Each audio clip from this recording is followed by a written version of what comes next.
जय हिंद दोस्तों, मैं हूं अनूप और आप सब लोग देख रहे हैं ग्लोबल कॉन्फ्लिक्ट। दोस्तों, बहुत बड़ा एक खबर खुल के सामने आ रहा है कि डिप्लोमेटिक तरीके से चाइना को एक बहुत बड़ा झटका मिला। दोस्तों, ये झटका है जर्मनी की तरफ से चाइना को दिया गया एक ऐसा झटका जो आने वाले कई सालों तक चाइना नहीं भूलेगा। रिपोर्टों में बताया जा रहा है कि जर्मनी की तरफ से इंडो पैसिफिक रीजन में लॉ ऑफ रूल को बरकरार रखने के लिए डेमोक्रेटिक देशों के साथ गठबंधन किया जाएगा। और दोस्तों, डेमोक्रेटिक देश में चाइना तो कतई नहीं आता है। चाइना के अंदर एक तरीके से राजतंत्र है जिसका प्रमुख नेता है शी जिनपिंग। और जर्मनी की तरफ से जब डेमोक्रेटिक देश का नाम लिया गया तो ये एक तरीके से साफ चाइना को संदेश है कि जर्मनी विस्तारवादी देशों के साथ नहीं है। दोस्तों, जर्मनी की तरफ से इंडो पैसिफिक में स्थित डेमोक्रेटिक देशों का समर्थन करने का बात ठीक उस समय आया जब यूरोप की तरफ से चाइना के अंदर होने वाले ह्यूमन राइट वायलेशन और इसे लेके चाइना के अगेंस्ट में इकोनॉमिक हस्तक्षेप उठाने का यूरोप के रिपोर्ट का खुलासा हुआ। दोस्तों, जर्मनी की तरफ से लिया गया इस तरीके का डिसीजन इंडो पैसिफिक रीजन में जो अलायंस बन रहा है, मतलब इंडिया, अमेरिका, जापान और ऑस्ट्रेलियन अलायंस, उसे भी काफी मदद करेगा।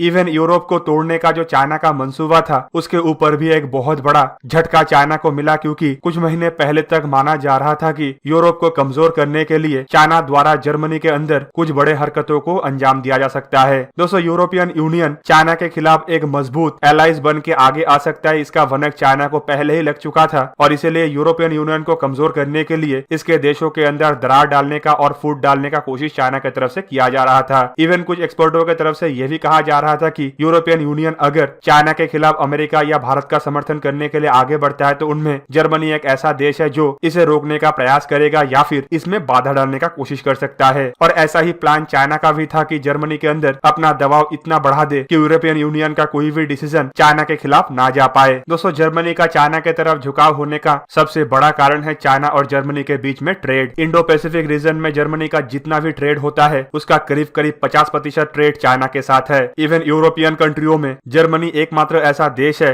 जो चाइना में सबसे ज्यादा टेक्नोलॉजिकल इक्विपमेंटों का सप्लाई करता है। चाइना जर्मन का टेक्नोलॉजी का ही इस्तेमाल करके अपने इक्विपमेंटों का मैन्युफैक्चरिंग कर रहा है, जिनमें चाइना का हाईटेक कम्युनिकेशन इक्विपमेंट और मिलिट्री इक्विपमेंट भी शामिल है। इवन कुछ एक्सपर्टों का यह भी कहना है कि जो ये ट्रेड या इकोनॉमिक रिलेशनशिप था वो भी एक तरीके से एक तरफा था, क्योंकि इतना ट्रेड और टेक्नोलॉजी का शेयर होने के बावजूद चाइना द्वारा जर्मनी के लिए अपना मार्केट नहीं खोला जा रहा था। इवन चाइना तो किसी भी देश के लिए अपना मार्केट को ओपन नहीं करता है और एक तरीके से एक तरफा ट्रेड ही करता है। कुछ एक्सपर्टों की तरफ से यह भी बताया गया है कि जर्मनी को फोर्सफुली अपने टेक्नोलॉजी को ट्रेड के लिए चाइनीज कंपनी या चाइनीज गवर्नमेंट के हवाले करना पड़ता था, जिससे चाइना को एक तरीके से बहुत बड़ा बेनिफिट मिलता था और इससे भी जर्मनी के अंदर एक तरीके से चाइना के खिलाफ मनोभाव तैयार हो रहा था। पर ट्रेड का बैलेंस को देखते हुए जर्मनी द्वारा कभी भी खुल के चाइना के खिलाफ कोई भी बयान नहीं दिया गया और इसका ही फायदा उठा के एक तरीके से चाइना यूरोपियन यूनियन को कमजोर करने पे आगे बढ़ रहा था। लेकिन दोस्तों, यूरोप के देशों के मनोभाव तब बदला जब चाइना की तरफ से हाल ही में ऐसे कुछ बड़े बड़े ब्लंडर किया गया जो चाइना के इतिहास का सबसे बड़ा गलती आने वाले समय में साबित होगा, जैसे कि हांगकांग में डोमेस्टिक लॉ को चेंज करना या फिर वर्ल्ड हेल्थ ऑर्गेनाइजेशन को चाइना के अंदर इन्वेस्टिगेशन करने से रोकना।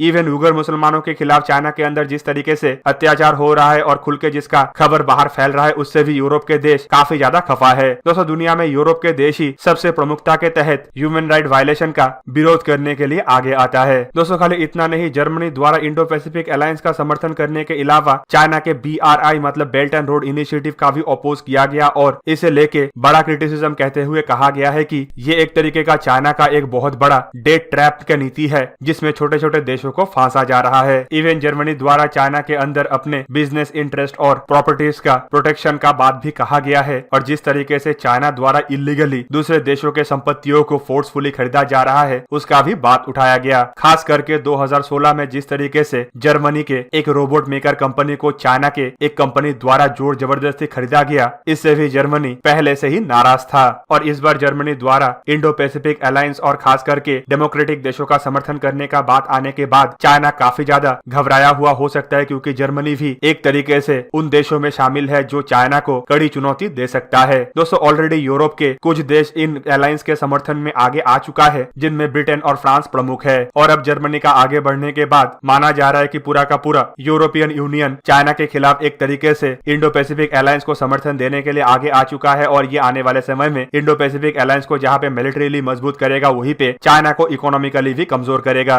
दोस्तों, ब्रिटेन द्वारा ऑलरेडी चाइना के बड़े बड़े टेक्नोलॉजिकल कंपनियों को बैन किया जा रहा है, जबकि अमेरिका ने भी ऐसा ही डिसीजन लेते हुए चाइना के कंपनियों को अपने देश के अंदर बैन कर रहा है और इंडिया द्वारा द्वारा तो 2 कदम आगे जाके चाइना के मोबाइल एप्लीकेशन और चाइना से इंपोर्ट किए जाने वाले सामानों को भी बैन किया जा रहा है। इवन इंडिया द्वारा चाइना के फॉरेन डायरेक्ट इन्वेस्टमेंट को रोकते हुए एंटी डंपिंग ड्यूटी को भी बढ़ाया गया, जो चाइना के लिए एक तरीके से बहुत बड़ा चैलेंज बनता जा रहा है। ऐसे ही महामारी के कारण से चाइना का इकोनॉमी डूब रहा है और उसके बाद इस तरीके का सैंक्शन लगने के साथ साथ एंटी डंपिंग ड्यूटी बढ़ने के बाद जो कंपनियों के ऊपर सैंक्शन लगा भी नहीं है उनका भी बना बनाया सामान चाइना के अंदर ही सड़ रहा है। इवन जो सामान चाइना की तरफ से एक्सपोर्ट किया भी जा रहा है उनमें से ज्यादातर सामान पोर्ट में ही बैठ बैठ के सड़ जा रहा है और चाइना को उसके बदले पोर्ट के जिस हिस्से में इन सामानों को स्टोर किया जा रहा है उसका भाड़ा भी चुकाना पड़ रहा है। तो दोस्तों अब देखना यह है कि चाइना जर्मनी के इस डिसीजन को लेके क्या नया ब्लंडर करता है और किस तरीके से चाइना के उच्च अधिकारियों द्वारा जर्मनी को भी गिदरभक्की के अंदर लाया जाता है। तो दोस्तों ये था आज का वीडियो। अगर आपको वीडियो अच्छा लगा तो इसे लाइक कीजिए और मेरे चैनल को सब्सक्राइब कीजिए और साथ में बना हुआ बेल आइकन को भी प्रेस कर दीजिए ताकि आप मेरा वीडियो देख पाए सबसे पहले। जय हिंद।